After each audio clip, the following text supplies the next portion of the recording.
at the twilight's last gleaming, whose broad stripes and bright stars to help us begin this week-long celebration of the 175th birthday of Bedford Township. We have so many good events planned that it will take all week to fit them all in. It's really hard to imagine 175 years, so perhaps the best way to judge how long a time span 175 years is would be to think about how far we've come to be standing here today. 175 years ago, we would have had to get a bucket of water from the creek, carry it in and pour it into a pitcher, and then use it sparingly to brush our teeth. And this morning, we just turned on a faucet for both cold and hot water. I'll also bet that you didn't have to bring in wood to start a fire to be able to cook breakfast. You just grabbed a ready-made fruit bar or a bowl of cereal, or tossed a couple of eggs in a skillet and turned on a burner.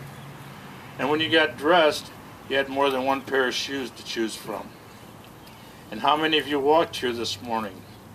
Aren't we so glad that we live in Michigan at this time? Ready. Ready.